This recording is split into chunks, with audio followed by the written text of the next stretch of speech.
कैलाश के निवासी, नमो बार बार हूँ। शिव क्या है महाराज जी? शिव से परे कुछ नहीं है, शिव से अलग कुछ नहीं, शिव से पृथक कुछ नहीं। तो शिव जब निपिंड रूप में होते तो निराकार होते, शिव जब शंकर रूप में होते हैं तो साकार होते हैं। भगवान भोलेनाथ की भक्ति आराध्या वो कैसे कर सकते हैं सावन में? शिव मानस पूजा एक स्तोत्र है, उसका पाठ करते हैं आंखें बंद करके। जगत में कल्पितमासनम हिमजले स्नानं च दिव्यांबरम नानारत्न विभूषितं मृगमदा मोदांकितं चंदनम। मानसिक पूजा कर महादेव को सारे जो आप तपस्या करते हैं सावन की, इसकी प्रेरणा आपको कब और कैसे हुई? हमने महादेव का श्रावण करने का संकल्प ले लिया कि मुझे आज से सावन का विशाल अनुष्ठान कष्टदायी शरीर के साथ अनुष्ठान को करना है। पूजन में 2 समय बहुत ही कष्टदायक है। हरिद्वार में महादेव तो है ही, माँ काली है और साक्षात माँ गंगा है। तो ये जो त्रिशक्ति है, ये इस स्थान को कैसे और जागृत करती है? महादेव ने देवताओं की रक्षा के लिए, देवताओं के आग्रह के कारण उस हलाहल विष को महादेव ने पान कर लिया। जब हम पूजन की बात करते हैं तो शिव परिवार से श्रेष्ठ कुछ भी नहीं माना जाता है। मंगलम भगवान शंभो, मंगलम वृषभध्वज, मंगलम पार्वती नाथ, मंगलाय तनो हरि।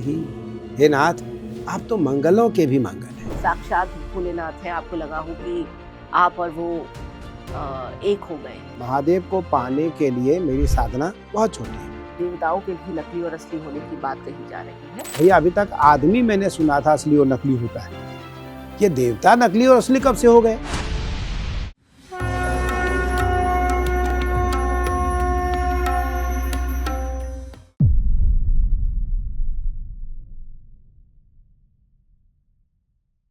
जिस शिव की पूजन में कहा जाता है कि एक आप पंचाक्षर मंत्र ही अगर याद कर लेते हैं, यूं तो उनकी अखंड स्तुतियां हैं, पुराण है, उनकी जो महिमा है उसका कहीं भी पार नहीं है। लेकिन ज़रा सोचिए कि जो शिव पंचाक्षर से प्रसन्न हो जाते हैं, भारत की सनातन परंपरा में, भारत की संत परंपरा में एक परम पुरुष, एक ध्वजावाहक ऐसे भी हैं जो शिव की आराधना करते हैं। आप इसे हठ योग कहिए, कठोर तपस्या कहिए, लेकिन पूरे संसार में करोड़ों करोड़ों लोग उसे देखते हैं, उससे प्रेरित होते हैं और सवाल उनसे हर बार एक ही पूछा जाता है कि गुरुदेव, भोलेनाथ जो भोले हैं और आसानी से प्रसन्न हो जाते हैं, आप 22 घंटे की कड़ी तपस्या और वो भी 1 महीना निरंतर सावन में चलती है।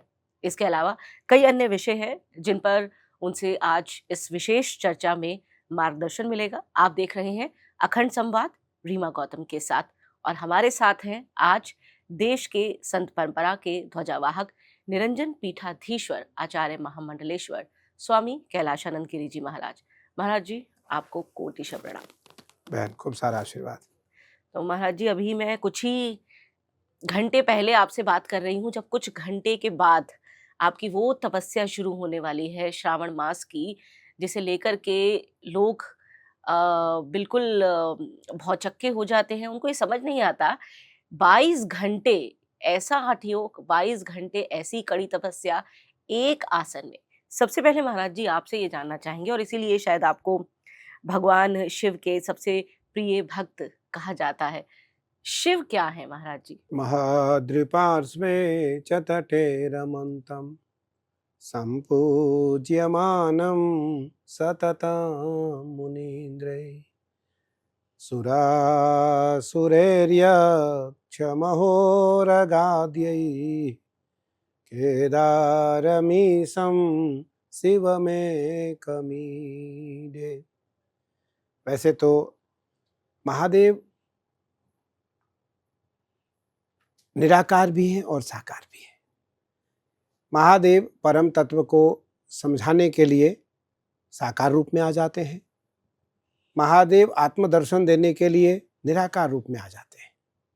शिवम करोति कल्याणम देहि में सुख संपदा। शंकर और शिव, एक शंकर है जो आराधक हैं, राम की उपासना करते हैं, एक शिव है जो निराकार चैतन्य में जाकर के उस परम तत्व की अनुभूति कराते हैं। बस फर्क केवल इतना है कि महादेव शिव पुराण के 33वें अध्याय में एक श्लोक आता है महादेव के लिए कि चैतन प्रमाणस्य शिवाज्ञायन राधत आराधन शिव तत्वं विचार्य परिलक्षयेत। हमारी इच्छा, हमारा लक्ष्य क्या है? महादेव कहते हैं देखो, शिव तत्व को प्राप्त करना, परम तत्व की सत्ता को स्पर्श करना है, परम सत्ता को स्पर्श करना है। शिव से परे कुछ नहीं है, शिव से अलग कुछ नहीं, शिव से पृथक कुछ नहीं है। क्योंकि शिव पिंड रूप में जब आते हैं तो निराकार रूप में आ जाते हैं। शिव जब साकार रूप में आकर के, शंकर के रूप में आकर के आराधना करते हैं तो साकार रूप में आ जाते हैं। तो शिव जब पिंड रूप में होते तो निराकार होते, शिव जब शंकर रूप में होते हैं तो साकार होते। शिवाराधन तत्पर, भगवान राम के लिए इस श्लोक में इसका आया है। उसके पहले जो इस अध्याय का श्लोक है उसमें आया रामेश्वर स्थापनाय पूजयेत राम ईश्वर, रामेश्वर शिवाराधन रामराधन तत्पर। भगवान राम रामेश्वर की आराधना में इतने तत्पर हो गए कि भगवान समय को भूल गए, राम समय को भूल गए कि लंका जाने में जो समय शेष बचा है उसमें बहुत शेष समय रह गया। भगवान राम रामेश्वर आराधन तत्पर, भगवान राम रामेश्वर की आराधना में इतने लीन हो गए कि भगवान राम समय भूल गए, जो त्रिकालदर्शी है, जो त्रिकालदर्शी है। अब भगवान रामेश्वर की पूजा राम कर रहे हैं तो राम की पूजा को महादेव कैलाश में स्वीकार कर रहे हैं। महादेव के बाएं भाग में मेरी मैया बैठी हुई हैं, अम्बा, माँ अम्मा बैठी हैं, गौरी। भगवान शंकर के ऊपर दूध चढ़ा रहे हैं तो कैलाश पे दूध चढ़ रहा है। भगवान शिव के ऊपर दही चढ़ा रहे हैं तो कैलाश पर दही चढ़ रहा है। भगवान के ऊपर घी चढ़ा रहे हैं तो कैलाश में घी चढ़ रहा है। भगवान के ऊपर शहद चढ़ा रहे हैं तो कैलाश के ऊपर शहद चढ़ रहा है। भगवान के ऊपर शर्करा चढ़ा रहे हैं तो भगवान कैलाश के ऊपर शर्करा चढ़ रहा है। भगवान के ऊपर वहाँ गंगा जल अर्पित कर रहे हैं तो कैलाश पर गंगा जल अर्पित हो रहा है। यहाँ चंदनोदक जल से स्नान हो रहा है तो वहाँ चंदनोदक जल चढ़ रहा है। भगवान आंखें बंद करके राम की पूजा को रामेश्वर देख रहे हैं। माँ गौरी इस प्रसन्न भाव को देख करके बड़े आह्लादित हुई। मैया बहुत प्रसन्न हुई। मैया बोली कि महादेव, हमने इतना प्रसन्न आपको आज तक नहीं देखा, क्या हुआ? किसको देख रहे हैं आप बंद आंखों से, किसको निहार रहे हैं? तो भगवान शिव ने कहा, उमा, मेरा जो आराध्य है आज उसने मुझे अपना आराध्य बना लिया। मेरा जो आराध्य है उसने आज मुझे अपना आराध्य बना लिया है। बोले कौन है वो? तो बोले रचि महेश निज मानस राखा, पाई सुसमय शिवासन भाखा, राम ही देखी त्रिपुरारी निहारी, अच्युतवत राम संकोच भय भारी। भगवान राम को देख करके बंद आंखों से प्रसन्न मुद्रा में भगवती सती अत्यधिक संकुचित हुई, संकोच में आ गई। राम की उपासना मेरे आराध्य करते हैं? बोले हाँ। इधर अगस्त जी ने पूछा राम जी से, हे राम, तुम इस शिवलिंग का नाम क्या रखना चाहोगे? नाम तो कोई रखना पड़ेगा। सबके अपने अपने महादेव के नाम होते हैं। जैसे हमें जब महादेव ये मिले जिनकी उपासना मैं करता हूं, लगभग लाखों वर्ष पुराने हैं हमारे शिवलिंग, तो हमने इनका नाम कैलासेश्वर रखा। इनका नाम हमने कैलासेश्वर रखा, कैलाश के ईश्वर। कैलाश अर्थात मैं, कैलाश अर्थात पर्वत, जड़ होता है वो। उसके शीश पे जब महादेव बैठ जाते हैं तो वो पूजनीय हो जाता है, वो पूजनीय हो जाता है। कैलाश पर आनंद ही आनंद। तो कैलाश पर आनंद ही आनंद है। बिल्कुल सही कहा आपने कि कैलाश के निवासी, कैलाश के निवासी, नमो बार बार हूँ कैलाश के निवासी, कैलाश के निवासी, नमो बार बार हूँ, आयो शरण तिहारे भोले, आयो शरण तिहारे शंभो, तार तार तू कैलाश के निवासी, कैलाश के निवासी, बोले तार तार तू, आयो शरण तिहारे भोले, तार तार तू। महादेव शिव तत्व क्या है? महादेव कहते हैं मूलाधार, स्वाधिष्ठान, अनहद, विशुद्धि, आज्ञा, बिंदु और सहस्राधार। ये 60 चक्र मेरे द्वारा छेदन होता है।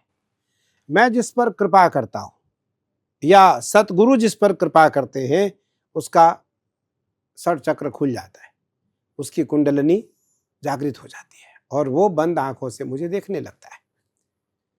भगवान राम से अगस्त्य ने पूछा, हे राम, तुम इस शिवलिंग का नाम क्या रखना चाहते हो? तो उससे पहले वाल्मीकि रामायण के बहुत सारे प्रसंग हैं जिसको यहाँ कह पाना संभव नहीं है। अगस्त्य जी के कथनानुसार भगवान राम ने कहा कि मेरे द्वारा इनकी स्थापना हो रही है, हमारे आराध्य हैं ये, हमारे आराध्य है ये, तो इसलिए इनका नाम मेरे नाम से हो, इनका नाम मेरे नाम से हो। तो बोले राम, तुम तो जगत व्यापी हो, महादेव सर्वत्र है ही, तो इनका कुछ और नाम रख दो। बोले नहीं, लोगों को कैसे पता लगेगा कि राम शिव के उपासक थे? तो जो रामेश्वर दर्शन करने आएगा उसको पता लग जाएगा कि राम भगवान शिव के परम उपासक थे। तो इसलिए इनका नाम रामेश्वर रखा जाए। राम धन ईश्वर स रामेश्वर, जो राम का ईश्वर है वो रामेश्वर है। महादेव कैलाश में थे। भगवान शिव ने माँ उमा से कहा, हे उमा, जो हमारे आराध्य हैं उन्होंने आज मुझे अपना आराध्य बना लिया, जो मेरे हृदय में रहते हैं उन्होंने आज मुझे अपने हृदय में धारण कर लिया, जिनके नाम से मेरा नामस्मरण होता है कि बीते संवत सहस सतासी, तजे समाधि शंभु अविनाशी, राम नाम शिव सुमिरन लागे, जाने हु उमा जगत पति जागे। 87,000 संवत बाद जब महादेव की समाधि टूटी तो भगवान शिव के मुख से राम नाम निकला, पहला नाम राम निकला। राम नाम शिव सुमिरन लागे, जाने हु उमा जगत पति जागे। हे नंदी, हे भृंगी, हे श्रृंगी, हे कार्तिक, हे गणेश, सब दौड़ो, दौड़ के आओ, महादेव जग गए, महादेव की आंखें खुल गई। भगवान शिव ने कहा, उमा, राम ने मेरे नाम से इस शिवलिंग का नाम रखा है, मैं इसका नाम बदल दूंगा। बोले क्यों बदलेंगे आप?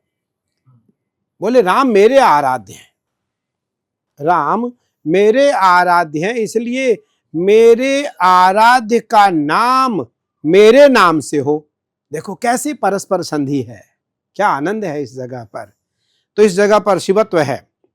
भगवान शिव ने तो एक पल में उस नामकरण का परिवर्तन किया और महादेव ने कहा कि इस शिवलिंग का नाम रामेश्वर ईश्वर स रामेश्वर। पहले तो भगवान राम ने रखा था रामेश्वर, राम धन ईश्वर स रामेश्वर। जो राम के ईश्वर हैं वो रामेश्वर हैं, लेकिन महादेव ने कहा नहीं, जो रामेश्वर ईश्वर स रामेश्वर, जो रामेश्वर मेरे आराध्य हैं वो ये रामेश्वर हैं। तो जे रामेश्वर दर्शन करहि, जो रामेश्वर का दर्शन करेगा वो उसी समय सभी पातकों से मुक्ति पा जाएगा, सभी पातकों से मुक्ति पा जाएगा। तो शिव तत्व मूलाधार, स्वादिष्ठान, अनहद, विशुद्धि, आज्ञा, बिंदु और सहस्राधार, इन 60 चक्रों का भेदन महादेव के कृपा मात्र से संभव हो सकता है। और महादेव कृपा कब करेंगे? जब दरस परस मज्जन अरूपाना, हरई पाप कह वेद पुराना। दरस परस स्पर्श, दरस परस मज्जन अरूपाना, गंगा जी का। गंगा जी सबसे पहले ज्ञान देती है, फिर गंगा जी भक्ति देती है, फिर गंगा जी वैराग्य देती है, फिर गंगा जी मुक्ति देती है। गंगा जी कहाँ है? तो महादेव के जटा में, महादेव के जटा में समाई हुई है। मेरी माँ की बड़ी बहन है गंगा, मेरी माँ की, माँ पार्वती की बड़ी बहन गंगा है, जिसका नाम देव नदी है। देवताओं की नदी है, ऋषियों की नदी है, सनातनियों की नदी है, परंपराओं की नदी है, मौलिक सिद्धांतों की नदी है। गंगा जी का दर्शन, गंगा जी का स्पर्श, गंगा जी का पान, गंगा जी का मज्जन, गंगा जी का स्नान मुक्ति प्रदान करता है, शाश्वत गति को प्रदान करता है। उस जगह पर शिवत्व क्या है? तो आकार, उकार और मकार, ओम, ओम में तीनों तत्व है, अ, उ और म। अ अर्थात ब्रह्मा, उ अर्थात भगवान विष्णु, म अर्थात भगवान शिव। रजोगुण उकार है, अकार है। सतोगुण उकार है, भगवान विष्णु। तमोगुण मां, तमोगुण भगवान विष्णु महादेव है। एक समय ऐसा आता है जब भगवान नारायण शयन कर जाते हैं। तो भगवान जब शयन करते हैं तो उस समय भगवान शिव के पास पालन और संहार का कार्य भगवान शिव को प्राप्त हो जाता है। उस जगह पर महादेव कहते हैं कि नारायण, मैं आपका अनुयायी हूं, मैं आपका सेवक हूं, मैं आपके चरण रज की सेवा करता हूं, मैं आपके नाम रज का नाम चिंतन करते हुए अपने जीवन का यापन करता हूं, और मैं हिमालय में कैलाश की शिखर पर निवास करते हुए मैं आपके नाम का स्मरण करता हुआ निरंतर आनंद में रहता हूं। तो शिवत्व को प्राप्त करने वाला प्राणी राम को प्राप्त करता है, शिवत्व को प्राप्त करने वाला प्राणी राम को प्राप्त करता है। भगवान शिव कहते हैं, जो सबसे पहले मुझे चाहता है वो राम का भजन करे, वो राम का भजन करे। राम जी कहते हैं, जो मुझे चाहता है वो शिव का भजन करे, वो शिव का भजन करे। तो शिव तो परम योगी हैं और शंकर आराधक है। और गुरु जी ये भी कहते हैं कि आप भक्त महामाई के हैं, माँ काली के हैं, परम भक्त, और इतनी कठोर तपस्या आप भगवान शंकर की करते हैं। ये जो कठोर तपस्या है गुरुदेव, इसका रहस्य भी मैं समझना चाहूंगी, और इसके चरण क्या हैं, क्योंकि ये भी हमने देखा है कि पूरे पूरे श्रावण मास की तपस्या के बाद आपका स्वास्थ्य कई बार बहुत विशेष परिस्थितियों के अधीन चला जाता है। और आप ये खुद बता रहे थे कि कई बार तो बड़े बड़े ऑर्थो ये कह चुके हैं कि अब घुटनों की स्थिति बहुत खराब हो गई, क्योंकि एक आसन में 22 घंटे तक बैठना।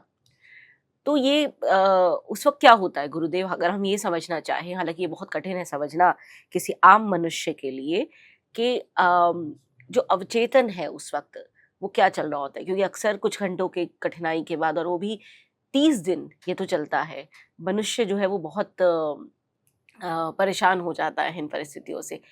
तो ये इसका चरण क्या है गुरुदेव, जो आप तपस्या करते हैं सावन की, इसकी प्रेरणा आपको कब और कैसे हुई? और जब ये आपसे कहा जाता है कि अरे गुरुदेव ये अब की बार मत कीजिए, बहुत कठिन है, क्या कहते हैं आप? महादेव की सेवा वैसे तो बहुत सरल है, और थोड़े उपासना में महादेव प्रसन्न हो जाते हैं, पर महादेव और माँ भगवती खुद बहुत बड़े तपस्वी हैं।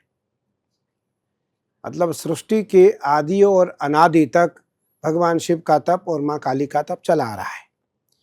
तप के प्रभाव के कारण महाकाली ने काल को अपने बस में कर रखा है। तप के प्रभाव के कारण महाकाल ने अपने बस में काल को, समय को कर रखा है, यमराज को कर रखा है। मुझे लगता है कि साधना का जो क्रम प्रारंभ हुआ वो लगभग हमारी उम्र 12 वर्ष की रही होगी। 12 वर्ष के आसपास हम रहे होंगे। 12 वर्ष के आसपास क्या, 11 साढ़े 11 वर्ष के रहे होंगे। और मुझे एक बहुत ही दिव्य मतलब गांव की गरीब माता थी, महिला थी, जिसको लोग बहुत अच्छा नहीं मानते थे। मैं बिल्कुल कहने में संकोच नहीं करूँगा, जिससे गांव के लोग परहेज करते थे कि नहीं, इससे नहीं मिलना है, मेरे अपने बच्चों को नहीं मिलने देना है। पर मेरे घर में उसका आवागमन धीरे धीरे उसने प्रारंभ किया। पिताजी को, दादाजी को, दादी को बहुत अच्छा नहीं लगता था कि वो घर में आए। हमारे घर के बिल्कुल बगल में रहती थी वो, बिल्कुल बगल में, हमारे घर से मतलब 10 मीटर दूरी पे रहती थी वो। पर माँ के प्रति उसका कुछ झुकाव धीरे धीरे होता गया और उसने मेरी माँ को अपने बस में कर लिया। माँ को अपनी बस में कर लिया। माँ को अपने बस में करने के कारण माँ मुझको समय समय पर उनके नज़दीक भेजने लगी। मेरी उम्र उस समय 3 वर्ष की रही होगी। पिताजी को ये बात अच्छी नहीं लगी और पिताजी ने विरोध किया। गुस्से में पिताजी ने उसका हाथ पकड़ा कि तुम घर के अंदर कैसे आ गई और तुम घर के अंदर नहीं आ सकती हो। वो मुस्कुराती हुई, मेरी माँ बता रही थी कि वो मुस्कुराती हुई पिताजी के दूसरे हाथ को पकड़ी और पिताजी भूल गए कि क्या हुआ। और पिताजी ने माँ से कहा कि देखो, मेरा नाम लेकर के कि उसको उनके पास जाने देना और कोई बात नहीं है, वो अच्छी है, वो ध्यान रखेगी, कोई बात नहीं। वो कहीं से भिक्षाटन करके लाती थी, कुछ खाती पीती थी, मुझे भी खिलाती थी साथ। बड़ा लंबा समय है, ये लंबा प्रकरण है, मैं इसको सब बोलूँगा भी नहीं। लेकिन कुछ काल बाद उसको मुझसे अत्यधिक स्नेह हुआ। मुझे घर छोड़ करके काशी आने का अवसर आया। उसको लगा कि ये अच्छा नहीं हो रहा है, इसको नहीं जाना है। पर संयोगवश सब ऊपर वाले को तय था और मुझे काशी आना पड़ा। 3 वर्ष बाद, काशी आने के 3 वर्ष बाद पता चला कि वो बीमार है, तुम्हें वापस जाना है। मैं वापस गया। मैं 1 वर्ष उसके साथ रहा। 1 वर्ष बाद उनका शरीर अस्वस्थ हुआ और वो अंतिम सांस लेने लगी। मुझे गीता के, वेद के 2-4 मंत्र, 2-4, 10-20 मंत्र आते थे उस समय। मैं उसको सुनाने लगा, पढ़ने लगा, उसके सामने बोलने लगा। हमारी उम्र लगभग 7, साढ़े 7, 8 वर्ष की हो चुकी थी। मैंने पूछा, आप अगर नहीं रही तो वो एक शब्दों में बोली कि मैं मरने के बाद भी तुम्हारे साथ रहूंगी, मैं मृत्यु के उपरांत भी तुम्हारे साथ रहूंगी। कोई बात नहीं, बहुत लंबा समय बीत गया। लगभग मुझे लगता है कि 36-37 साल पहले की घटना होगी। पिछले साल सावन में अचानक वो हमारे ध्यान में आई। मेरी आंखें बंद हुआ और आंखें जब बंद हुई तो मैं महादेव की खोज में बंद आंखों से हिमालय में टहल रहा था, पूजन के समय ही। क्योंकि जिस समय कुछ थोड़े 1-1, 2-2 मिनट, 3-3 मिनट का समय मिलता है महादेव की सेवा में, तो उस समय हम ध्यान में चले जाते हैं। जैसे महादेव का कुछ भोग का हो रहा है या श्रृंगार का हो रहा है या कुछ पुष्प चढ़ा है, तो उस समय हम 2-3 मिनट के लिए ध्यान में चले जाते हैं। उस समय हमारे ध्यान में वो पहली बार पिछले वर्ष आई और बोली कि तुम मुझे भूले तो नहीं हो, लेकिन तुमने हमें याद नहीं किया और मैं तुम्हारे आसपास हूँ, मैं तुम्हारे आसपास हूँ, कोई बात नहीं। कुछ चलता रहा। तो उनके कारण एक देश के बड़े अच्छे साधक थे काशी में, उनसे हमारी मुलाकात हुई और कुछ ऐसे क्रम बदला। धीरे धीरे धीरे धीरे धीरे धीरे मैं महादेव की आराधना में प्रवेश करने लगा। नहीं तो मैं हनुमान जी और राधा की उपासना करता था, भगवती के रूप में माँ दुर्गा की उपासना करता था। मुझे लगता है 12 वर्ष से पूर्व की बात है। पूज्य स्वामी जी ने मुझे बुला करके शिवत्व का ज्ञान दिया और कहा कि महादेव की आराधना आपको करनी है और आपका जन्म महादेव के लिए हुआ है, महादेव के लिए हुआ है और आप किसी बाह्य संसार के कर्मों में नहीं फंसेंगे और आप मुझे वचन दो। खैर, हमारी उनकी पूज्य स्वामी जी के कमरे में बात हुई। महादेव के साथ हमारी सेवा में उन्होंने कुछ समय बिताने लगा और कुछ कुछ वो जो भी उनसे बन पाता था, समय मिलता था, उस समय हमें वो ज्ञान, उपदेश, मंत्र, दीक्षा, विधि बताने लगे। मेरा काल महादेव के साथ धीरे धीरे चलता रहा। 13वें वर्ष में हमने महादेव का श्रावण करने का संकल्प ले लिया कि मुझे आज से श्रावण का विशाल अनुष्ठान कष्टदायी शरीर के साथ अनुष्ठान को करना है। प्रारंभ हुआ। मुझे लगता है वो काल धीरे धीरे धीरे धीरे बढ़ता गया, बढ़ता गया, बढ़ता गया, बढ़ता गया, बढ़ता गया। 14-15 घंटे से 22 घंटे आया, 22 घंटे से 26 घंटे हुआ। पिछले वर्ष लगभग 10 दिन 26 घंटे चला, 26 घंटे चला। कोई ऐसा विषय नहीं आया। शरीर तो पंचभौतिक है, शरीर को कष्ट होता ही है। शरीर तो अपने अपने तरीके से रहता है। शरीर की हड्डियां हैं, मांसपेशियां हैं, शरीर का स्वास्थ्य है, शरीर का वजन है, तो सब अपने अनुसार घटता है, बढ़ता है। मुझे लगता है कि इस क्रम में बहुत समय लगा, सीखने में भी, अध्ययन करने में भी, उपासना में भी और द्रव्य में भी। जो महादेव से संबंधित सामग्रियां हैं उनको एकत्रित करने में भी बहुत परिश्रम लगा। बहुत परिश्रम के साथ साथ बहुत पैसे भी लगे, बहुत खोज करना पड़ा, शोध करना पड़ा। खूब आनंद का विषय है। मैं तो केवल इतना कहूँगा कि खूब आनंद का विषय है। कष्ट के साथ भी सुख है। रोते हुए भी मैं हंसता रहता हूँ। ऐसा मान लो कि मैं पूजन में रोते हुए भी हंसता हूँ। रोते हैं, जब बहुत पीड़ा होती है तो रोते हैं बच्चे जैसे, पर हंसते इसलिए हैं कि उस रोते हुए समय में भी कभी आसन बदलने की इच्छा मन में नहीं आई। ये महादेव की कृपा है, ये मेरी माई की कृपा है। नहीं तो एक पल में आदमी आसन बदल देता है। पैरों में कष्ट हुआ और आसन बदल दिया। पर ऐसा नहीं। 10 घंटे बाद, 8 घंटे बाद, 9 घंटे बाद, 12 घंटे बाद, 13, 2 समय कष्टकारी है। पूजन में 2 समय बहुत ही कष्टदायक है। जब पूजन में प्रातः काल बैठते हैं तब, और जब महादेव को भोग लगाते हैं तब। 2 समय अत्यंत पीड़ादायक है। 2 समय अत्यंत पीड़ादायक है, जिस पीड़ा का शब्दों से वर्णन कर पाना संभव नहीं है। लेकिन आज तक कभी ऐसा नहीं हुआ कि उस पीड़ा के कारण आसन बदलने की भाव मन में आई हो। नहीं आया। तो ये महादेव की कृपा है। वो हंसी है, वो प्रसन्नता है। बहुत बड़ी कृपा है। गुरुदेव, जो गृहस्थ हैं या फिर दूसरे जो आम साधक हैं जिनके साथ दूसरे बहुत सारे कर्तव्य हैं, सहज रूप से भगवान भोलेनाथ की भक्ति आराध्या वो कैसे कर सकते हैं सावन में? क्योंकि अक्सर सावन को लोग, आम लोग भी, आप जैसे तो जो प्रतापी संत हैं उनके साथ तो तप का बहुत प्रताप है, लेकिन आम लोग भी मैंने देखा है कि टेक्निक आप कह सकते हैं कि उसे क्लिष्ट करने की कोशिश करते हैं। तो जो गृहस्थ साधक है या जो आम साधक है, कामकाजी हमारी तरह, उनके लिए सहज नियम क्या है महादेव की आराधना का श्रावण में? सहज नियम यह है कि मास पर्यंत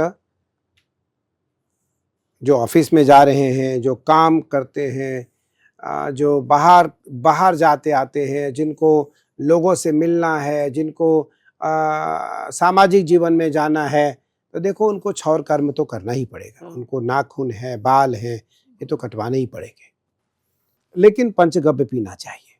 पहले दिन पंचगव्य प्राशन कर लें। पंचगव्य में गैया की दूध, गैया की दही, गैया की गोबर, गैया की गोमूत्र और गैया की घी, 5 चीज को मिला करके यत्र गस्तिगतम पापम देहे तिष्ठति मामिके प्राश्नात् पंचगव्यस्य दिहत्यग्निम निवेदनम। अगर ये मंत्र नहीं याद हो सकता है तो गायत्री मंत्र के साथ साथ 3 बार आधी आधी चम्मच से भी कम, क्योंकि उसमें गैया का गोबर है, गैया का गोमूत्र है, तो बहुत लोगों को आदत नहीं होता गोबर और गोमूत्र आचमन करने का। तो एक एक बूंद, 3 बूंद ले लें, 3 बूंद लें, 3 बार गायत्री मंत्र बोलें और पूरे महीने लहसुन प्याज न खाएं, पूरे महीने लहसुन प्याज न खाएं, पूरे महीने ब्रह्मचर्य का पालन करें। गृहस्थ जीवन में भी कम से कम पूरे महीने ब्रह्मचर्य का पालन करें। उसके बाद महादेव के पास जब समय मिले, प्रातः काल, ऑफिस जाने से पहले, कामकाज में जाने से पहले, घर से निकलने से पहले महादेव के पास बैठ करके और शिव मानस पूजा एक स्तोत्र है आदि जगत गुरु शंकराचार्य जी के द्वारा रचित, उसका पाठ कर लें आंखें बंद करके। रत्ने कल्पितमासनं हिमजले स्नानं च दिव्यांबरं नानारत्नविभूषितं मृगमधा मोदाङ्कितं चन्दनं जाति चम्पकबिल्वपत्ररचितं पुष्पं च धूपं तथा दीपं देवदयानिधे पशुपते हृत्कल्पितं गृह्यताम् सौवर्णे नवरत्नखण्डरचिते पात्रे घृतां पायसं भक्ष्यां पञ्चविधं पयोदधियुतं रंभाफलां पानकम। ऐसे इस स्तोत्र का याद कर ले। अभी मैंने लगभग 7 श्लोक बोला है, तो अभी इसमें थोड़े श्लोक और हैं, तो ये श्लोक बोल लें और मानसिक पूजा कर लें। महादेव को सारे वस्तु एक एक ध्यान के साथ साथ महादेव को चढ़ाएं। उसके बाद कम से कम 3 बिलपत्र लें। पहले गंगा जल लें, गंगा जल के साथ अक्षत लें, चावल या तो सफेद चावल हो या पीत वर्ण का चावल हो, हल्दी से रंगा हुआ चावल हो, महादेव के ऊपर रखें। 3 बिलपत्र रखें। काशी वास निवासी च काल भैरव पूजनम कोटि कन्या महादानम एक बिल्वम शिवार्पणम। एक बिलपत्र महादेव के ऊपर अर्पित करें और कल्पना करें, महादेव मैं अपने दिव्य भाव से इस बिलपत्र को लाकर आपको अर्पित कर रहा हूँ। महादेव कहते हैं जो इस भाव से मुझे बिलपत्र अर्पित करेगा उसको एक बिलपत्र चढ़ाने के फल स्वरूप 1 करोड़ कन्यादान का फल प्राप्त होगा। 1 करोड़ कन्यादान का उससे फल प्राप्त होगा। फिर दूसरा बिलपत्र है दर्शनम बिल्वपत्रस्य स्पर्शनम पापनाशनम अघोर पाप संहारम एक बिल्वम शिवार्पणम। दूसरा बिलपत्र महादेव को अर्पित करें और अघोर से अघोर पापों से मुक्ति पाएं। तीसरा बिलपत्र त्रिदलम त्रिगुणाकारम त्रिनेत्रम च त्रयायुधम त्रिजन्म पाप संहारम एक बिल्वम शिवार्पणम। 1 बिलपत्र, तीसरा बिलपत्र महादेव को अर्पित करें और 3 जन्मों के पापों से मुक्ति पाएं। 3 बिलपत्र। ये पूरी पूजा हमें लगता है कि 10 मिनट की है, पूरी पूजा 10 मिनट की है। उसके बाद महादेव के सामने 108 दाने के रुद्राक्ष का माला लें और जप माला हाथ में लें, माला झोली में गोमुखी में हाथ को डाल करके या शॉल के अंदर माला छुपा करके 108 दाने वाली माला, अगर 27 दाने वाली माला है तो उसे छुपाने की आवश्यकता नहीं है। 108 दाने वाली माला छुपा करके आंखें बंद करके हल्के से मंद मंद मुस्कुराते हुए महादेव को देखते हुए ओम नमः शिवाय का जप कर लें।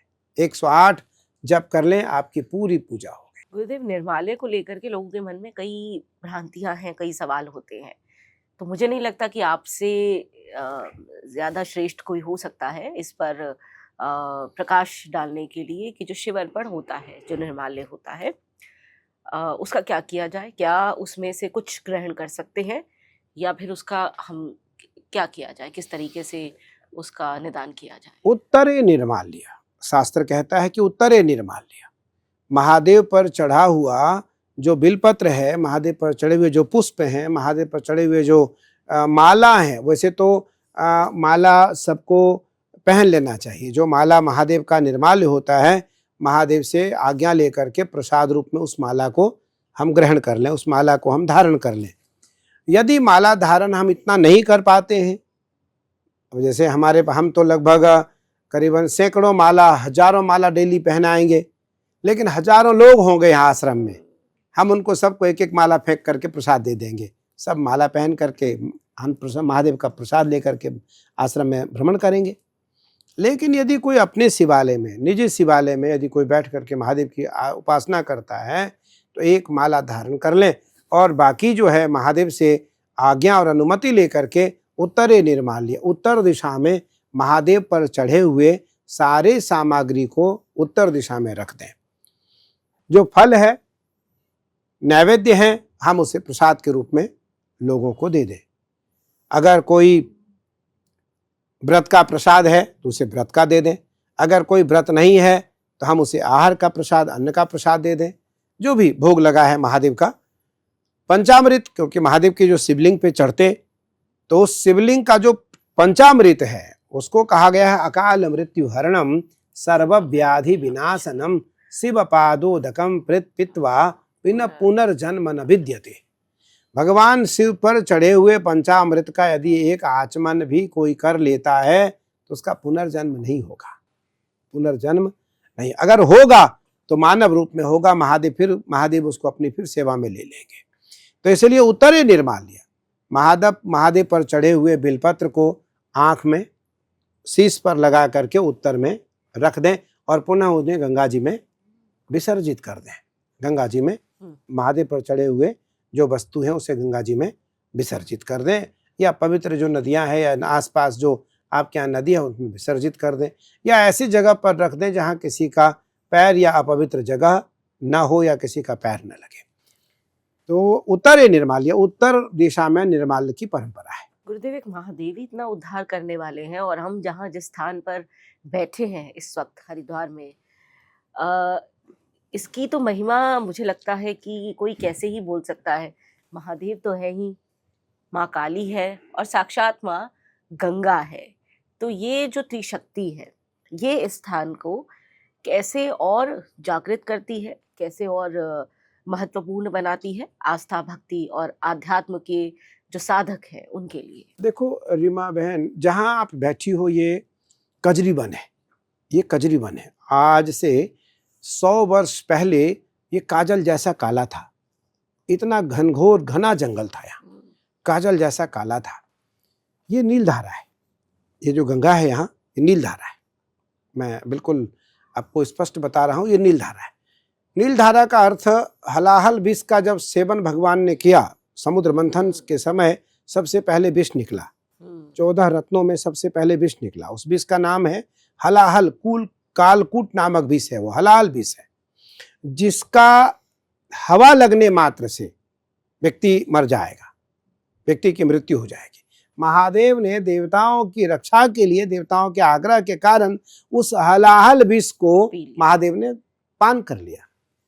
महादेव ने पी तो लिया, भोले भाले है वो, उन्होंने विचार ही नहीं किया। जब उन्होंने पी लिया तब उनको लगा, अरे तो मैंने गलत कर दिया, ये विष अभी मेरे हृदय में जाएगा, पेट में जाएगा। तो पेट में जब ये विष जाएगा तो ये हृदय को स्पर्श करता हुआ जाएगा। हमारे हृदय में राम है, हृदय में राम है, राम विषैले हो जाएंगे, राम विषैले हो जाएंगे। अब उन्होंने उस विष को उसी कंठ में रोक लिया, वहीं उसे हृदय में नहीं जाने दिया, विष को कंठ में रोक लिया। जब विष को कंठ में रोका तो विष का प्रभाव है जलन करना, महादेव को पीड़ा देने लगा। महादेव भगवती के पास जाते हैं, भगवती से कहते हैं, हे उमा, इस विष को हमने धारण तो कर लिया, लेकिन इस विष के कारण हमें कष्ट हो रहा है, राम नाम स्मरण में हमें पीड़ा हो रही है और हमारे गले में इस विष के कारण ताप हो रहा है। भगवती बोली, इसका क्या उपाय है? तो बोले, तुम बताओ। तो भगवती बोली, एक मात्र उपाय है, गंगा, मेरी बड़ी बहन गंगा। आप गंगा जी में स्नान करें, गंगा जल को पिए, आपके इस ताप को गंगा ही बुझा सकती है और किसी में सामर्थ्य नहीं है। फिर महादेव ने पूछा, बताओ, गंगा तो मानसरोवर में भी है, हमारे बिल्कुल नीचे, मैं ऊपर में बैठा हूं कैलाश में, ये नीचे मानसरोवर में गंगा है और मैं यहां नहा लूं। बोले नहीं। बोले फिर? बोले हरिद्वार, हरिद्वार जाओ। बोले हरिद्वार में जगह बताओ। गंगा तो 2552 किलोमीटर बहती है, गंगोत्री से गंगा सागर तक, 372 छोटे बड़े शहरों को, छोटे बड़े बाजारों को, नगर पालिकाओं को और गांव को स्पर्श करती हुई गंगा गंगा सागर में समाती है, मैं कहाँ नहाऊं? तो भगवती बोली कि हरिद्वार में जाओ, कजरी वन है, और उस कजरी वन में गंगा दक्षिण वाहिनी है, गंगा वहां दक्षिण वाहिनी है। यहाँ बिल्कुल आप अभी कंपास डालें तो यहाँ बिल्कुल ये है, ये दक्षिण है, ये उत्तर है, ये पूरब है और ये पश्चिम है, बीच में मेरी माई है, बिल्कुल मध्य में मेरी माई है। भगवान शिव से भगवती कहती है कि आप नीलधारा में, आप जाकर दक्षिण वाहिनी गंगा में नहाओ। तब तो नीलधारा थी नहीं है, दक्षिण वाहिनी गंगा में नहाओ। दक्षिण दिशा यम की, दक्षिण वाहिनी, दक्षिण, उत्तर से दक्षिण गंगा जाती हैं, जिस कारण इस पीठ का नाम दक्षिण काली पीठ पड़ा। और क्योंकि दक्षिण दिशा मानी जाती है यम की। हाँ, यम की है, पितरों की है, पितरों की है। और दक्षिण दिशा डाकनी, साकनी, हाकनी, कर्ण, पिचासिनी, यक्षिणी, महायक्षिणियां हैं, भूत, प्रेत, पिशाच, ब्रह्म, राक्षस, बैताल है। ये भगवान के 11 गण दक्षिण में रहते हैं, जो आपकी साधना को पूर्ण कराते हैं। अगर आपको अपने जीवन में कठोर साधना करनी है तो इन 11 को मना के रखना है, इन 11 को मना के रखना। अगर ये 11 नहीं मानेंगे और ये 11 आपके साथ खुश नहीं है तो आपकी साधना कभी पूरी नहीं हो सकती। कोई न कोई विघ्न आ जाएगा, ये विघ्न कर देंगे। इनको भय हो जाएगा कि कहीं महादेव इनके बस में हो गए तो मैं क्या करूंगा, अगर महादेव इनके साथ रह लिए तो मैं क्या करूंगी।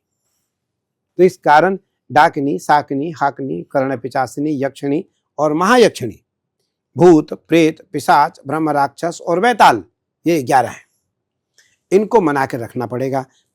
शिव मानस पूजा तो मैंने आपको पहले बोला था, शिव महिम्न स्तोत्र में एक श्लोक आता है, श्मशाने स्वा क्रीडा स्मरहर पिशाचा सहचरा चिता भस्मालेपा स्रगपिंड्रिक रोटी परिकर अमंगल्यम शीलम तव भवतु नामैवमखिलम तथापि स्मरत्रीणाम वरद परमम मंगलमसि। महादेव कहाँ रहते हैं? स्मशान में। और स्मशान में क्या करते हैं? वो अपने इन 11 भूत प्रेतों के साथ क्रीड़ा करते हैं, खेलते हैं, कपाल में खाते हैं, वहां चिता भस्म का लेपन करते हैं शरीर में। शरीर अमंगल होता है, स्वरूप अमंगल होता है, कपाल में खा रहे हैं, चिता भस्म लगा रहे हैं, भूत प्रेत पिशाच प्रेतनिया महादेव की सेवा में लगे हैं, लेकिन कार्य मंगल है। महादेव का कार्य मंगल है, कार्य अमंगल नहीं है। यही मैं महाराज जी ये पूछने वाली थी, अगला प्रश्न मेरा यही था। आपने बड़ा सुंदर मुझे उसका लीड दे दिया कि वो महादेव जो साक्षात कहते हैं कि मैं दिगंबर हूँ, मेरे आसपास सब देख लो, भूत पिशाचों की बारात है, सब कुछ अमंगल है, लेकिन मांगलिक कार्यों में हम देखते हैं कि शिव परिवार से श्रेष्ठ, जब हम पूजन की बात करते हैं, सुमंगल की बात करते हैं, तो शिव परिवार से श्रेष्ठ कुछ भी नहीं माना जाता है। तो ये विडंबना भी है, लेकिन ये महाराज उनकी कृपा भी है। मंगलम भगवान शंभो मंगलम वृषभध्वज मंगलम पार्वती नाथ मंगलाय तनो हरि। हे नाथ, आप तो मंगलों के भी मंगल है। जहां एक सुई के नख के बराबर भी अमंगल न हो, वो कार्य महादेव का है। वो मंगलकारी शिव है, वो मंगलमय मेरे आराध्य है, वो मंगलमय बाबा भूतनाथ है। महादेव से माँ कहती हैं कि तुम इस गंगा में जाकर के नहाओ। महादेव आते हैं यहाँ और इस गंगा में आकर के स्नान करते हैं, गंगा जल का पान करते हैं। गंगा जी में महादेव के कंठ से विष का कुछ अंश गंगा जी में आ गया। विष का कुछ अंश हमारे नील गंगा में आ गया। गंगा श्वेत होती है पर गंगा यहाँ नीली हो गई, गंगा यहाँ नीली है, गंगा यहाँ नीली है। अगर आज छोड़ दिया जाए, अभी तो बारिश का दिन है, अभी तो गंगा मटमैली है और गादर पानी है, लेकिन यदि गंगा नवंबर से मई तक हमारे नील धारा को देखा जाए तो गंगा यहाँ नीली है, गंगा यहाँ नीली है। और ये कजरी वन है। फिर भगवान शिव आकर के यहाँ बैठते हैं थोड़ी देर इस आश्रम में, तब आश्रम का कुछ स्वरूप बिल्कुल भिन्न रहा होगा। महादेव आकर यहाँ बैठते हैं, फिर माई से उनकी संधि हुई, माई से उनकी बातचीत हुई और महादेव को कुछ आनंद मिला। तो उस दिन के बाद ये जो घाट है, इस घाट का नाम नीलधारा घाट पड़ गया। ये घटना है करीबन सतयुग और त्रेता के मध्यकाल का। सतयुग और त्रेता, सतयुग के मध्यकाल का है, त्रेता नहीं, सतयुग के मध्यकाल का है। तो गंगा उस समय फिर ये नील गंगा हुई और इसका नाम नीलधारा पड़ा। तो भगवान शिव को गंगा बहुत प्रिय है। जटाट विगल जल प्रवाह पावि तस्थले गले वलम व्यलम विताम भुजंग तुंग मालिका डमर निनादव डमर्वयम चकार चंड तांडवम तनोतु नः शिवः शिवम जटा कटाह संभ्रमं भ्रमन् निलिम्प निर्झरी बिलोल बीचि वल्लरी विराजमान मूर्धनि धगद धगद धगद ज्वलल्ललाट पट्ट पावके किशोर चंद्रशेखरे रति प्रतीक्षणं मम धरा धरेन्द्र नंदिनी विलास बंधु बंधुरा स्फुरद दिगंत संतति प्रमोदमान मानसे। तो गंगा भगवान शिव के जटा में रहती है और भगवान शिव ने एक जटा से गंगा को मार्ग दिया जो ये विकराल रूप लेकर धरा पर बह रही है। अगर महादेव पूरी जटा से गंगा को छोड़ दिए होते तो धरा रसातल में चली गई होती। गंगा का तट हो, वन हो, वृक्ष पीपल, गूलर, पाकड़ और बरगद का वृक्ष हो और भगवती का स्थान हो और वहां यदि महादेव की स्थापना हो जाए तो महादेव कहते हैं फिर मैं वो जगह छोड़ के कभी जाता नहीं हूं। बट विश्वास अचल निज धर्मा तीर्थ राज समाज सुकर्मा। भगवान कहते हैं कि जो बरगद का वृक्ष है वो सनातन धर्म का छाया है और जो पीपल का वृक्ष है, सामने आप देख रहे हैं पीपल का वृक्ष है, लगभग 700 वर्ष पुराना वृक्ष है। भगवान कहते हैं कि गीता का 15वां अध्याय ऊर्ध्व मूल मध शाख मस्वत्थम प्राहुरव्ययम। श्री भगवान उवाच, गीता का 15वां अध्याय अथ 15 अध्याय ऊर्ध्व मूल मध शाख मस्वत्थम प्राहुरव्ययम छंदांसि यस्य पर्णानि यस्यं वेद स वेदवीत अधश्चोर्ध्वं तस्य शाखा गुण प्रवृद्धा विषय प्रवाला निर्माण मोहाजित संग दोषा अध्यात्म नृत्या विनिवृत्त काम द्वंद्वैर्विमुक्ता सुख दुःख संगैर् गच्छन्त मूढं पदम अव्ययञ्च न तद्भासयते सूर्यो न शशांको न पावकः यद्गत्वा न निवर्तन्ते तद्धाम परमं मम ममेवांशो जीवलोक जीवभूत सनातनः मनः षष्ठानि इंद्रियाणि प्रकृतिस्थानि कर्षति। भगवान कहते हैं कृष्ण कि मैं पीपल हूं।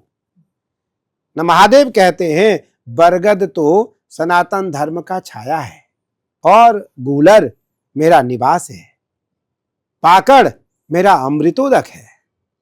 तो जिस मठ में गूलर हो, पाकड़ हो, बरगद हो और पीपल हो और मां विराजमान हो, महादेव कहते हैं यदि ऐसी जगह पर मेरी स्थापना होती है तो मैं प्रत्यक्ष वहां निवास करता हूं। और हमारे यहाँ तो महादेव स्थापना नहीं हुए, महादेव स्वयं चल के आए, महादेव स्वयं चल करके आए और ये कठोर साधना महादेव की जन्म जन्मांतर तक चलती रहेगी, जन्म जन्मांतर से चल रही है। महाराज जी, सांसारिक लोगों के प्रश्न बड़े अबोध होते हैं क्योंकि उनमें वो गहराई या अध्ययन नहीं होता है शायद। तो अक्सर लोग पूछते हैं ये आपके विषय में कि इतनी कठिन साधना, वो साक्षात उन्होंने शिव के कई बार दर्शन किए होंगे, साक्षात किए होंगे। हालाँकि मुझे ये लगता है कि अगर किए भी होंगे किसी ने तो क्या कोई इसे सांसारिक रूप से सामने लाएगा, बोलेगा। लेकिन क्या ऐसा है महाराज जी, कभी ऐसा लगा कोई क्षण आपको ऐसा लगा जब साक्षात जो शिव हैं, साक्षात भोलेनाथ हैं, आपको लगा हो कि आप और वो एक हो गए हैं? नहीं, ऐसा नहीं। हमारी साधना बहुत छोटी है। अभी हमारी साधना बहुत छोटी है। महादेव को पाने के लिए मेरी साधना बहुत छोटी है। बहुत छोटी है, मतलब बहुत छोटी है, बहुत छोटी है। उसका शब्दों से वर्णन कर पाना इसलिए संभव नहीं कि वो भी बहुत ही छोटी है। इसलिए महादेव को देख पाना तो अभी संभव भी नहीं है, कल्पना भी नहीं है। लोगों के लिए वो इतनी कठिन है कि उनको लगता है कि अगर महादेव इससे नहीं प्रसन्न हो रहे हैं तो फिर कैसे प्रसन्न होंगे? नहीं, महादेव बहुत कठोर साधना और पर्या भक्ति, मैंने कहा ना, कठोर साधना और पर्या भक्ति, भक्ति की पराकाष्ठा जब शुरू होगी तो महादेव कृपा करेंगे। मेरी भक्ति तो मेरी श्रद्धा, मेरा समर्पण, मेरा विश्वास, मेरा कर्मकांड, मेरी उपासना, मेरा तप, प्रयास है, अभी बहुत छोटा है, बहुत छोटा है। लेकिन मैं जरूर कहना चाहूँगा कि बहुत छोटे होते हुए भी महादेव को ये साधना बहुत प्रिय है, और उस साधना का फलस्वरूप है कि यहाँ भारत के सभी नाग, भारत पृथ्वी के सभी छोटे बड़े बिच्छू, भारत के सभी छोटे बड़े औघड़, भारत के छोटे बड़े सभी साधक सावन मास में पूरे महीने में हमारे पास आते जाते रहेंगे। तो इसका मूल अर्थ इसलिए है, नंदी भगवान के सबसे प्रिय है नंदी, वो भी मेरे आसपास आएंगे, महादेव से मिलेंगे, हमें हमसे मिलेंगे। तो इसका मूल अर्थ है कि महादेव यहाँ रहते हैं, तभी ये महादेव के सभी गण यहाँ प्रसन्नतापूर्वक निवास करते हैं। और यदि महादेव नहीं यहाँ रहते तो ये सांप, एक सर्प 100 लोगों पे भारी पड़ेगा। यहाँ तो सैकड़ों सांप होते, सैकड़ों। तो इसलिए महादेव प्रत्यक्ष नहीं, अप्रत्यक्ष रूप से यहाँ निवास करते हैं, पर हमारी दृष्टि से अलग है, क्योंकि मेरी साधना अभी बिल्कुल छोटी है, और इस छोटी सी लघु साधना से परम तत्व को प्राप्त कर पाना मुझे नहीं लगता संभव है। महाराज जी, संत परंपरा में वर्तमान में आपको ध्वजावाहक के स्थान पर लिया गया है। आपका कथन, आपका आदेश जो है वो सर्वोपरि माना गया है, और ये भी माना गया है कि ऐसे विषय जिन पर घनघोर मतांतर है, आपके द्वारा कही गई जो बातें हैं, वो जो परिणाम है वो सुव्यवस्थित तरीके से सामने ला सकती है। इस वक्त हम देख रहे हैं कि काफ़ी कुछ चल रहा है महाराज जी, जो क्योंकि आम लोगों के मन में कई भ्रांतियां पैदा करता है कि अगर अखाड़ों के बीच, साधु संतों के बीच कोई मतांतर है या विवाद है, तो फिर आम आदमी मार्ग ढूंढने के लिए किसके पास जाए?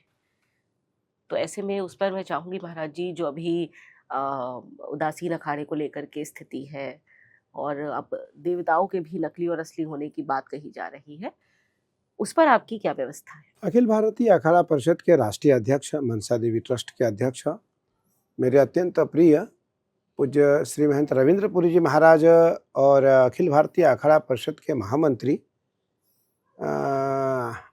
अंतर्राष्ट्रीय संरक्षक श्री पंचदश नाम जूना अखाड़ा, मुझे लगता है भारत के सबसे 2 बड़े अखाड़े हैं।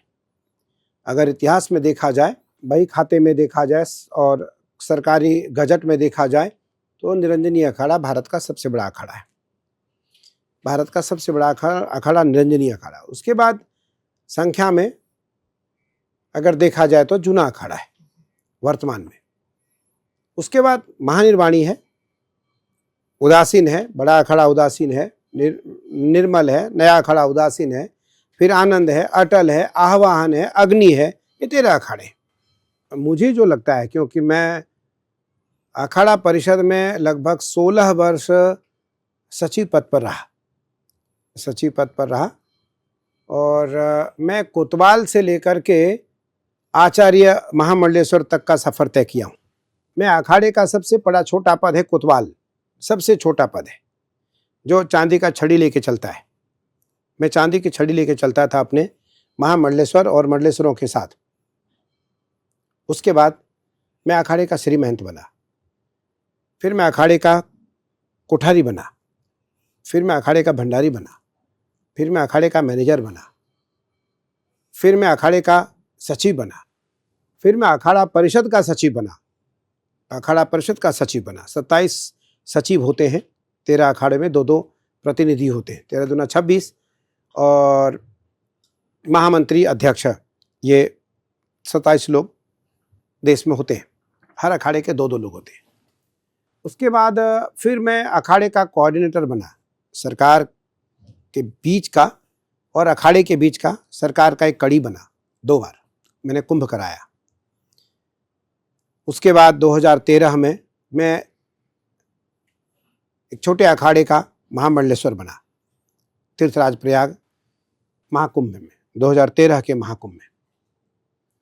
उसके बाद फिर 2013 से लेकर 2021 तक 20 तक मैं महामंडलेश्वर रहा, और 2021 में मैं निरंजनी अखाड़े का आचार्य महामंडलेश्वर बना।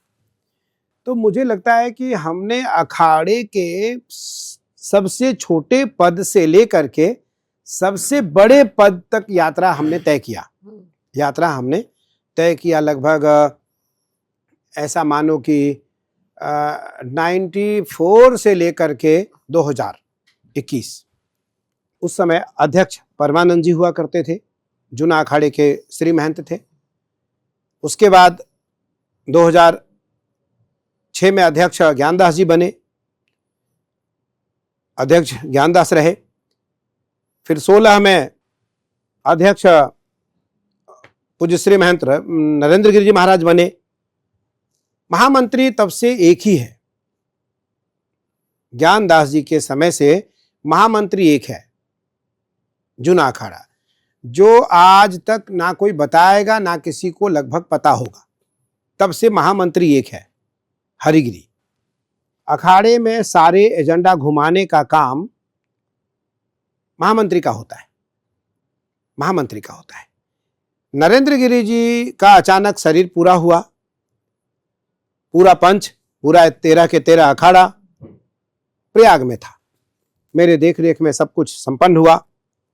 मैं उस समय छत्तीसगढ़ के प्रवास में था, और मैं छत्तीसगढ़ से तत्काल मैं तीर्थराज प्रयाग पहुंचा और उनकी समाधि हुई। उसके बाद 13 के 13 अखाड़ा परिषद के पदाधिकारी प्रयाग में थे। अब एजेंडा घुमाने का काम महामंत्री का है, महामंत्री हरिगिरी है। पर ऐसा नहीं हुआ। मुझे लगता है सोड़सी ठीक से हो भी नहीं पाई होगी, और एक अन्य व्यक्ति ने एजेंडा घुमा करके और एक दूसरी अखाड़े के पदाधिकारियों के साथ एक अलग अखाड़ा बना करके स्वयं अध्यक्ष हो गए और किसी को महामंत्री बना दिया, जो कभी महामंत्री रहा ही नहीं अखाड़ा परिषद में, महामंत्री रहा ही नहीं।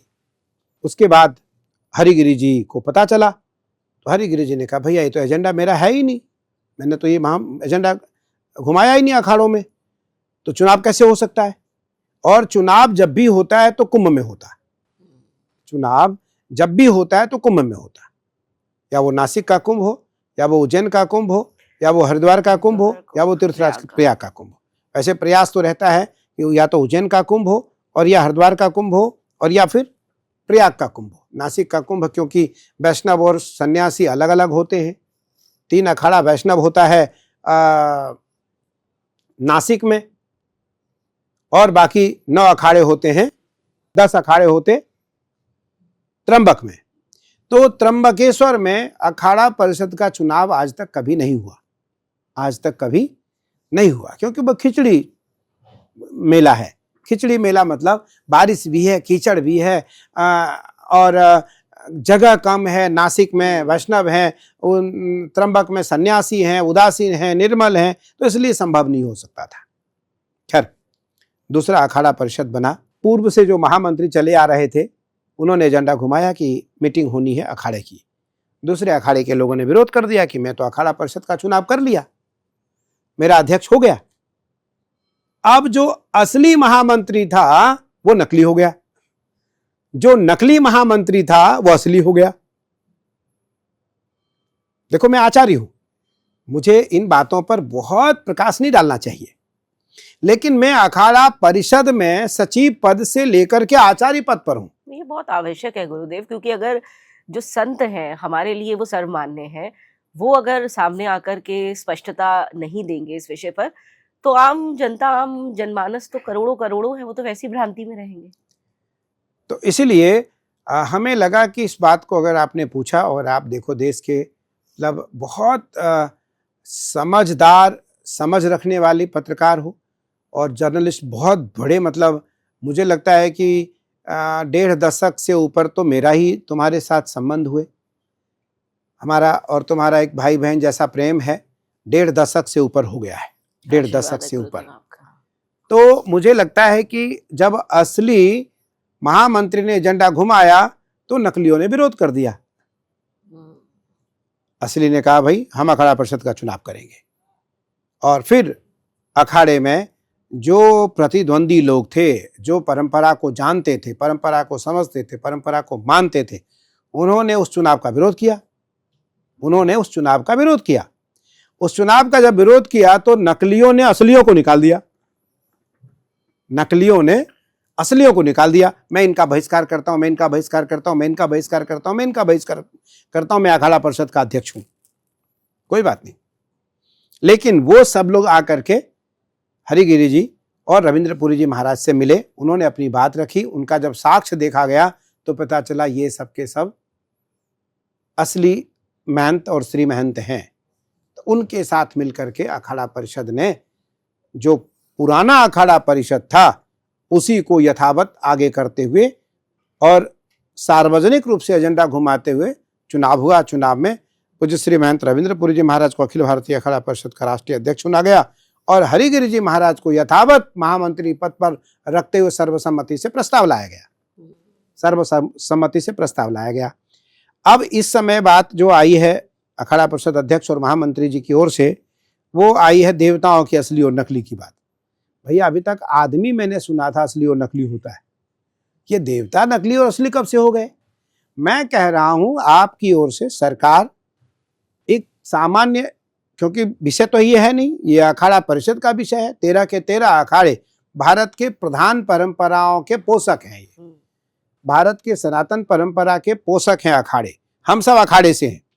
जो साधु अखाड़े से नहीं है, मुझे लगता है उन साधुओं का, ठीक है, अपना कोई वर्चस्व होगा, अपना कोई अस्तित्व होगा, लेकिन कुंभ में उनका कोई अस्तित्व और वर्चस्व नहीं रहता है। कुंभ में तो अखाड़े का महत्व रहता है, और सदैव अखाड़ा ही सर्वोपरि रहा है। 13 के 13 अखाड़े, 14 अखाड़ा आज तक इतिहास में बन नहीं पाया। खूब लोगों ने प्रयास किया, बड़े बड़े दिग्गजों ने प्रयास किया, बड़े बड़े बलशालियों ने प्रयास किया, बड़े बड़े पदाधिकारियों ने प्रयास किया, बड़े बड़े अधिकार पद पर बैठे लोगों ने प्रयास किया, मेरा अखाड़ा बन जाए, मेरा अखाड़ा बन जाए, मेरा अखाड़ा बन जाए, मैं भी अखाड़े की मान्यता ले लूं और मैं अखाड़े में शामिल हो जाऊं। लेकिन आज तक इतिहास में ऐसा कभी प्रस्ताव आ नहीं पाया कि कोई 14वां अखाड़ा बना हो। एक अटल अखाड़ा है। अटल अखाड़े में एक समय बहुत विरोध हुआ, तो उसके एक बड़े महात्मा त्र्यंबकेश्वर में रहते थे। उन्होंने कहा कि मैं दूसरी अखाड़ा बना करके स्थापित कर दूंगा। उनका पूरा जीवन बीत गया, नहीं बना पाए। मेरे बगल में रहते थे वो, त्र्यंबक में, मैं भी वहीं रहता था थोड़े दिन, तो नहीं बना पाए। मेरा मानना है कि जो असली है वो असली है, जो नकली है वो नकली है। तो देवताओं की बात है, अखाड़ा परिषद का देखो विवाद ये तो चलता रहता है। ये तो साधुओं का, अखाड़ों का विवाद। अखाड़े का मतलब है कि छोटा मोटा लड़ाई झगड़ा होता रहे, छोटा मोटा लड़ाई झगड़ा होता रहे। लेकिन साधु कभी मन से मन मुटाव नहीं रखता है। वाणी से तो जो मर्जी वो कह दे, पर हृदय से वो बड़े साफ सुथरे होते हैं।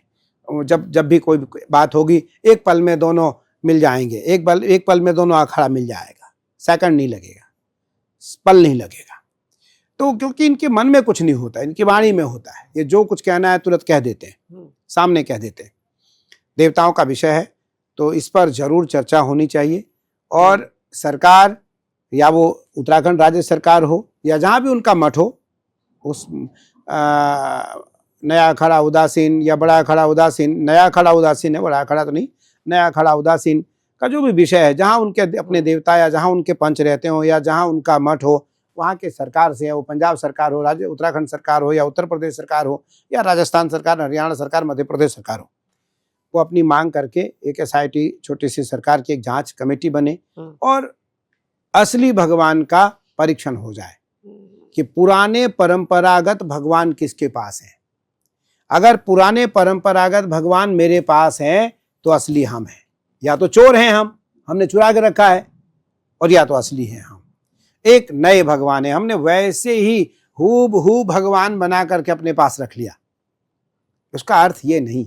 तो मेरा मानना है, मैं तो इस विषय पर नहीं जाऊंगा, दोनों मेरे प्रिय हैं, जगतार मुनि और ये वो पंजाब के हैं दूसरे जो जिन्होंने विरोध कर रखा है, मेरे दोनों मेरे प्रिय हैं। मैं तो केवल इतना कहना चाहूँगा कि उसका सरकार एक निष्पक्ष रूप से एक जांच करा करके बता दे कि ये पंच हैं, ये पंच परमेश्वर हैं, इनके पास असली भगवान है, भगवान इनके पास हैं, उनके साथ जो है वो अन्याय ना हो, न्याय हो। बस रविंद्रपुरी जी महाराज का भी यही कहना है, हरिगिरि जी महाराज का भी यही कहना है, और शास्त्र आचार्य होने के, क्योंकि आचार्य तो सभी के होते हैं। देखो आचार्य ऐसा नहीं है कि हम उनके विरोध में हैं या वो हमारे विरोध में होते हैं। आचार्य का विरोध कभी कोई नहीं करता, आचार्य तो सभी के मान्य होते हैं।